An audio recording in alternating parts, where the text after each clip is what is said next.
Welcome to Rave Green Magazine. My name is Rich Michelson, SSU soccer editor, and joining me today, Ian Loney and Abe DeWeese, who's about to fall into the harbor. Welcome, guys. How you doing today? Good. Doing How about good. yourself? I'm great, man. I'm great, especially after watching our boys, the Sounders, eke out another victory on Saturday night. I'm going to throw it to you, Abe. What did you think of the win? I'm so ecstatic. Okay, we lucked out. We didn't have to face Josie Altidore, but we got to keep Clint Dempsey on the team. There's a reason for that. The U.S. men's team is playing this week. Who cares? It's usually us that have to have a guy that's, on the national team. In fact, we did have two players on the national team. We had Torres and Papa. Marco Papa, yeah. They were gone. Yep. But doesn't matter. Josie Altidore gone for Toronto FC. We got Dempsey and Martin to connect Together again. to connect twice on 2 goals. 2-1. Take it to the Rave Green. Really, it was 3-0 because the other goal was scored by Zavaleta, so that makes it all Sounders goals. Right. Ian, talk to me about how you felt about the game on Saturday. I thought it was refreshing having something resembling our best 11 on the pitch. It's been a long time. And I thought the team looked really good overall. I thought they were mostly in control of the game. They were kind of doing what they always do with Clint Nova, which is a lot more counterattacking style. I think it worked very well. Couple defensive lapses, but for the most part, the defense was pretty solid. I think too. Fry made another couple just phenomenal saves. Then that ball from Clint on the first goal over the top was just a thing of beauty. So. Yeah, absolutely. One of the things that I love about Clint Dempsey is he just tries crap. He just to see if it'll work. And when he's working with Oba, oftentimes it does. Now, I was stuck listening to the TSN, which is the Canadian ESPN version of ESPN. I had to listen to their commentators whine on and on and on about how there were 8 guys missing from Toronto FC, how the Reds had controlled the game, and how it was just 2 mistakes. But here's the thing in soccer: there's only one stat that matters. There's only one stat: goals, right? I mean, goals it's scored. points on scores, and here's the fact of the matter: is both of those goals.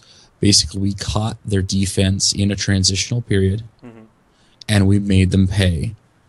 And the other thing I'd like to point out is that second goal especially, like Oba sprinted like 65 yards on that run.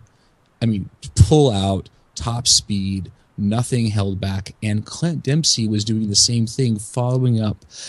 A lot of people say, oh, Clint Dempsey is just a poacher. He's not that skilled. Well, it takes skill to know where the crap the ball's probably going to rebound to and be there when the keeper coughs it up because he can't control the shot from Oba, right? And they just, pound it in. And he had got another goal where he was clearly offsides, like, I don't know, in like the 33rd minute or whatever. But again, same kind of instinct to know where to go to punch the goal, the ball into the back of the net. That one, he was definitely offside on that call. Couldn't tell at the game when I was there, but watching the replay. Oh yeah, it was like he was like five yards offside. He was clearly offside. But I don't know. You guys say that, but here's a big issue with mine. On that, it was a deflection off the goalie, wasn't it? Yeah, but it's still offsides. Yeah, the rule is when the ball's played in. When the ball's kicked. When the shot goes off. Yeah. I don't like the rule either, but that the rule is what the rule is. But I do have to say this. We're 3-1 on our last 4 MLS games, and while we haven't looked great, except against Orlando, who is just like imploding right now, so maybe that victory loses a little bit of its luster. But we're 3-1. We've ground out 2 results against tough teams the last 2 weeks, and it's us on the winning end of these grinding, crappy, not great games instead of the other way around. That's got to be something to look up on, right? Yeah, and you're starting to see the signs too, where the pretty Sounders football is starting to come back in little bits and pieces. It's going to take a while to build up all that chemistry again. I think Valdez coming in and starting to really get in the flow of things is going to make that attack that much deadlier. And we'll see how it goes from here on out. All right, so I'm going to do something a little bit different here. Abe, you watched the game. Yes. Who is your player of the game, and who is your whipping boy of the game for the Sounders? Okay, so let me actually throw this at you. A lot of people didn't notice this, but Osvaldo Alonso is my player of the game, player of the year, player of the century, and player of the lifetime of the Sounders ever. Week ago, he came in as a replacement, changed the defense. Today's defense, he stopped every counterattack. Mm-hmm. He by was Toronto. vintage Alonso. Yeah. Vintage. You're correct. Vintage is the right word for it. He got a yellow card for simulation, as if Osvaldo Alonso would ever fake going down. I'm trying to figure out how that. Yeah, that one. I wish I could see a replay of that. I didn't get to see the replay of that, but you know what though? It probably stopped a run. In fact, it did, and I'm not that worried about it because the entire team consciousness, the collectivity. The collective consciousness changes whenever he's in the game. He owns it. So that's my SSU man of the match. Now, the guy that I could have seen a little bit more from, O'Neal Fisher, I don't like him. I really don't like him. Every game that I've seen him in, I sit there and think, that's an S2 player. Why is he on the team? I understand depth-wise, you have what you have. These are the guys you got to go with. But I don't see him as an MLS level back. That's my disappointment with the game. Okay. Ian, what are your thoughts? My man of the match was Dempsey. His ability to be in the right place at the right time, that ball over the top, he was just a dangerous threat the entire match and fully deserved that. As far as people I thought should play better, I thought Lamar Nagel was basically invisible the entire game until he was pulled. And I don't think he's long for the starting lineup with Valdez coming up and with the other guys like Ivan Schitz and all those other guys coming up. I don't think he's long for the lineup at all. I have to totally agree with you guys there. I thought that Alonso was fantastic. I thought Dempsey was fantastic. Though, bad news, guys, and we'll get into this in a minute, Alonso misses the next match. He's got 5 yellow cards. It was a weak sauce yellow card. I think he just got hit and tripped and fell, and I don't know how he's the one getting called for simulation. But I don't think it should have been a card either way. But yeah, definitely yeah, a foul no. on the Toronto side. Anyway, but moving on, I do have to say this about Lamar Nagel. He has played every match the Sounders have been in the entire year. That's why he looks like he sucks right now, is because he's got to be mentally and physically exhausted. Mm-hmm. He has no business being "quote unquote" the man for the 10 match. He's a utility Willie Bloomquist guy. No, he's a lot better than that. Any guy that scores 9 goals and gets 9 assists in a year is a lot better than that. But okay, Mark McLemore guy. Way better than both of those guys. But because especially Evans is Mark McLemore. Thanks very much. But I also want to bring up one other thing. Kind of moving on to their next thing. Andreas Ivanschitz was in the lineup, not in the lineup, but in the 18. Mm-hmm. He was suited up and ready to play. He didn't get into this last match, but I got to say I am super excited because I think he will really help the service into the box, the service getting the ball from the back line into the midfield, controlling the ball in the midfield, and then getting it up to the forwards. I think that his ball skills are similar to Alonso's in that he can control the ball even when under pressure. Why did they go Valdez instead of Andreas Ivanschitz? Why 3 forwards? I think they're trying to build the chemistry between Valdez and Dempsey and Martins together. I think I see this team with the way they've built the roster now going into more of a 4-3-3 probably, or a 4-3-1-2 or something like that by next year. The other thing I was going to mention is that Valdez is a true two-way player. Mm-hmm. He can actually play that midfield spot. He came back deep into the box, got hammered on the breakaway that Martin scored or didn't score, but hit the shot that Dempsey then put away for the game winner. Valdez is like writhing in pain back in the defensive 18-yard box because he had come all the way back to defend the goal. So basically, he's shown by his work rate that he's willing to play defense much more like a true midfielder rather than a forward. So he can kind of play both roles. And he's like a lot better Lamar Nagel, basically, is really what he is. So the next thing I want to bring up to you guys, let's talk about this. We got to see Michael Bradley, but we didn't get to see Josie Altidore. We didn't get to see Sebastian Giovinco. Now, he was injured, but let's say he wasn't injured because this was an international window. How do you guys feel about this? You're big Sounders fans. You guys got tickets. How do you feel about missing key players? Can't stand it. I want to see the best players on the pitch when I go to a match. When I pay all that money and on beer and tickets and whatever. Yeah, right. I want the best players on the pitch for both teams. I want to beat another team at their full maximum strength so that we can prove that we're better. Also, I want my guys. I want my Ramon Torres. I want my Marco Papa on my team. I don't get it. I don't get why the MLS is the only league in the world that doesn't take a week off for FIFA play.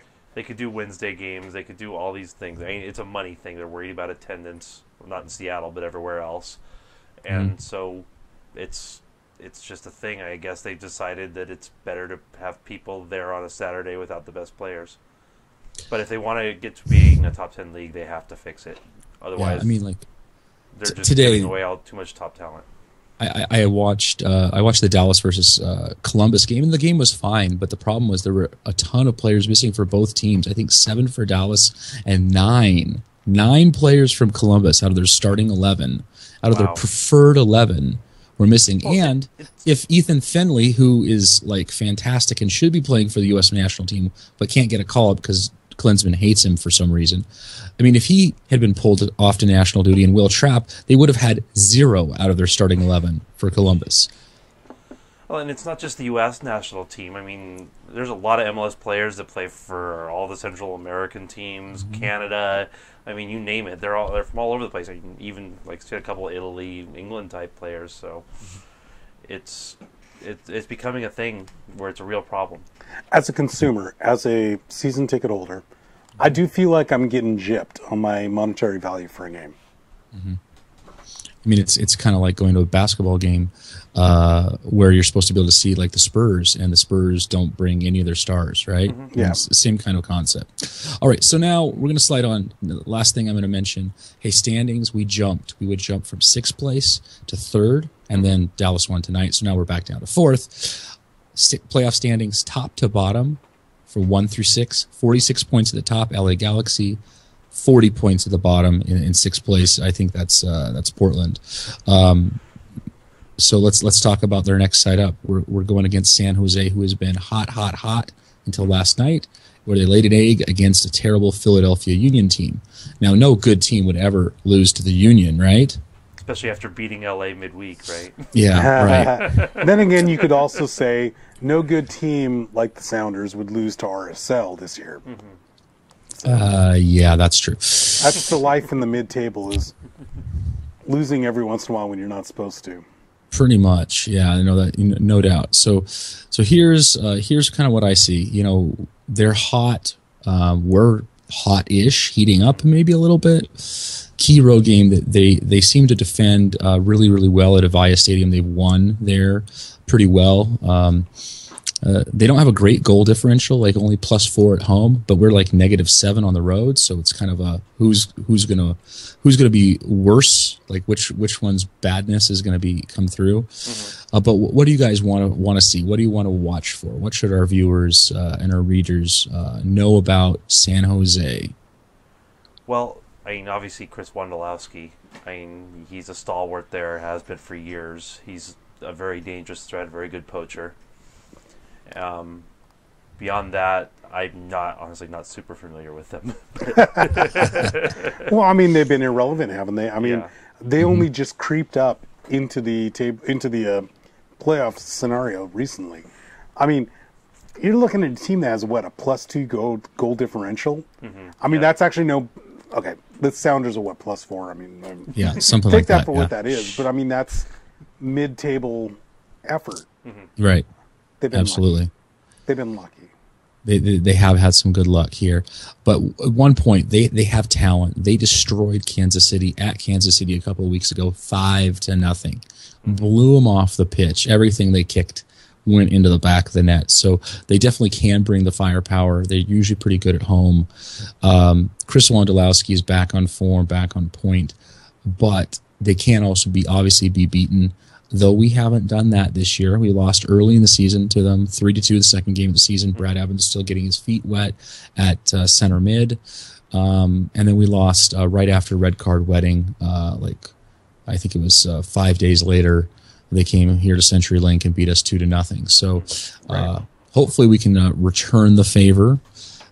Bring a little bit of the firepower down there. Maybe we'll get to see Andreas Ivanschitz kick a couple of free kicks into the back of the net. I don't know. That's what what I'm hoping to see. Rich, you got to realize David Bingham, veteran goalkeeper. He's been around for a while. Sure. He knows how to play, and he's very similar to Stephen Fry in that he has to make up for a lot of crap that the back line doesn't clean up. All right, so that's your guy to watch is Dave Bingham. What about you, Ian?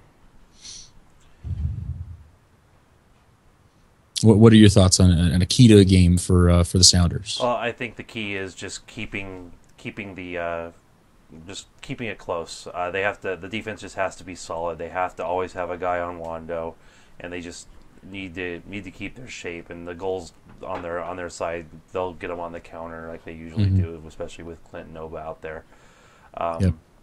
They have to get a point. They are third or fourth in the table now, but some of it's illusion because of the fact that they have played about 2 or 3 more games than everyone around them in the standings. So, that's true. They need to get points anywhere they can get them right now, and at least 1 point is absolutely essential in this match. I It's all totally must agree. win at this point. My key to the match is to not give up set piece goals. We've given up a number of these key set piece goals. The one goal scored on this last week. The other goal scored on. That's a set piece. The goal we gave up to Portland was a set piece, and it's just because we have so many new guys not knowing exactly what they're doing there. So that's my key is don't get confused. We need Evans to defend that back post. He hasn't done it the last 2 weeks. It wasn't Evans this time. It was Fisher. Oh, that's that gave it up. Yeah, there we go. Fisher. O'Neal Fisher. He let Zavaleta get unmarked. Yeah. Well, he had him marked, and then he didn't know if he was supposed to play zone or man. Is basically what happened. Is he got confused because he's a rookie. Well, hey guys, it's been great to chat with you today. That's all we have time for. So just as I wrap things up here, follow us on Facebook, Twitter at Seattle Side Up. Check us out. Each of us has an individual Twitter handle on. You can follow us, and we'll be tweeting during the matches live, and check us out on our website, seattleside-up.com. Thanks so much. Good night, Abe, Ian.